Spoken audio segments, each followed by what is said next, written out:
17 বছর ক্রিকেটে তো অবশ্যই ডিজিটাল ক্রিকেটই হয়েছে। তো ডিজিটাল ক্রিকেট এতদিন পর্যন্ত কারো চোখে পড়ে নাই, হঠাৎ করে এখন এটা চোখে পড়লো, এটা একটা অবাক করার মতো বিষয়। সে ক্রিকেটের মানুষ, ক্রিকেটে থাকলেই সাকিব আল হাসান সুন্দর। সাকিবের সাথে আপনাদের বন্ডিং মানে একটু ডিফারেন্ট লেভেলের, আপনারা যখন একসাথে হন, একত্রিত হন, তখন ভিডিওতে দেখা যায় মানে এত সুন্দর একটা বন্ডিং, কিংবা আপনারা অনেক কিছু শেয়ার করেন। সাকিব নিশ্চয়ই এখন একটু অস্বস্তিতে আছেন, কিছু শেয়ার করেছেন কিনা আপনার সাথে? না, উনি পার্সোনালি কোনো কিছু তার সাথে ওরকমভাবে কথা হয়নি আসলে, বা হয়তো বা উনি বোলিংটা নিয়ে কাজ করতেছে, এটা হয়তো বা এখন পরীক্ষা দিবে, হয়তো বা সেটা পাশ করে আসতে পারলে আমাদের কাছে খুবই ভালো লাগবে। আবার সে ক্রিকেটের মানুষ, ক্রিকেটে থাকলেই সাকিব আল হাসান সুন্দর। সো ভালো লাগবে সে ক্রিকেট খেললে। আবার সাকিব আল হাসান 17 বছর মানে দলকে পারফর্ম করে এতদিন পর্যন্ত তার নামকে পরিচিত করেছেন বিশ্বে, এবং তার বোলিংয়ের জন্য হঠাৎ করে একটা প্রশ্ন আসলো, এই জিনিসটা আসলে আপনাদের জন্য কি অবাক করা বিষয় কিনা? না, অবশ্যই অবাক করার বিষয়। দেখেন, এতদিন পরে এসে যদি এখন এই কথাটা চলে আসে, তাহলে তো সেটা অবশ্যই অবাক করার মতো বিষয়। কারণ 17 বছর ক্রিকেটে তো অবশ্যই ডিজিটাল ক্রিকেটই হয়েছে। তো ডিজিটাল ক্রিকেট এতদিন পর্যন্ত কারো চোখে পড়ে নাই, হঠাৎ করে এখন এটা চোখে পড়লো, এটা একটা অবাক করার মতো বিষয়। তো সেই জন্যই আমরা আশাবাদী যে সে যেখানে পরীক্ষা দিবে পাশ করবে ইনশাল্লাহ। চ্যাম্পিয়ন্স ট্রফিতে তাকে নিয়ে অনেক আলোচনা হচ্ছে যে চ্যাম্পিয়ন্স ট্রফিতে সাকিব দলে ফিরবে কিনা, এবং সে থাকবে কিনা, তার বাংলাদেশের দলের অংশ হবে কিনা। আপনার কি মনে হয় যে না, সাকিবকে যদি দলে ফেরানো হয় কতটুকু ভালো হবে? সাকিব ভাই খেললে তো অবশ্যই আমাদের জন্য ভালো, দেশের জন্য ভালো। আমরা অনেক অনেক পজিটিভ থাকতে পারি সাকিব ভাই থাকলে।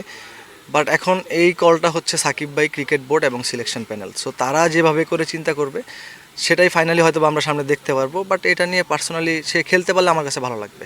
বিপিএল এ দল পাননি, এই জিনিসটা কি খুবই হতাশার কিনা? হতাশা তো অবশ্যই হতাশার, আক্ষেপ তো মানে প্রথম থেকেই বলে আসতেছি। বাট এখানে আসলে দেখেন, এতদিন সময় পার হয়ে গেছে, এখন আর ওইটা নিয়ে ওইভাবে চিন্তা করতেছি না। যেটা আমার হাতে নাই সেটা আমি চিন্তা করে আসলে আলটিমেটলি তাতে আমার ক্ষতিই হবে। সো আমার সামনে খেলাগুলো আছে, সেগুলোতে আমি ফোকাস করতে চাই এবং আমি ভালো খেলতে চাই।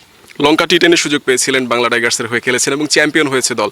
সাব্বিরও আপনার সঙ্গে ছিল, মানে এই জিনিসগুলো আপনাকেও কতটা মানে অনুপ্রাণিত করে, সেটা ভবিষ্যতে যদি সুযোগ পান কতটুকু ভালো করতে চান? না, অবশ্যই আসলে যদি অপরচুনিটিস আসে এরপরে আবার খেলার মতো, অবশ্যই চেষ্টা করব। যখন খেলেছি তখন অপরচুনিটি যখন আসছে কন্ট্রিবিউট করার চেষ্টা করেছি।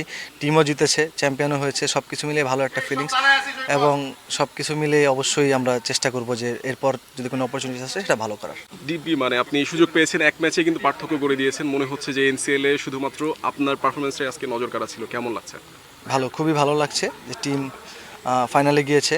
সামনে একটা অপরচুনিটি আছে চ্যাম্পিয়ন হওয়ার মতো। আমরা চেষ্টা করব যে চ্যাম্পিয়ন হওয়ার জন্য যা যা করার যে টিম হিসেবে আমরা সব কিছু মাঠে দেওয়ার চেষ্টা করব। মোসাদ্দেক সৈকতের ফিরে আসি। আমরা ফাইনালে উঠেছি ঢাকা মেট্রো, আপনি অংশ আছেন ঢাকা মেট্রোর হয়ে। ফাইনালে মোসাদ্দেক সৈকত আলাদা করে কিভাবে নজর কাটতে চান? না, আমি আলাদা করে কোনো নজর কাটতে চাই না। আমি যদি আমার টিম জেতার জন্য যে কন্ট্রিবিউশন করা দরকার আমি সবগুলোই করার চেষ্টা করব। বাকিটা আল্লাহর ইচ্ছা। আমাদের টিম হিসাবে আমরা খুবই ভালো এবং আশাবাদী যে আমরা চ্যাম্পিয়ন হতে পারবো। Thank you. Thank you Saikat.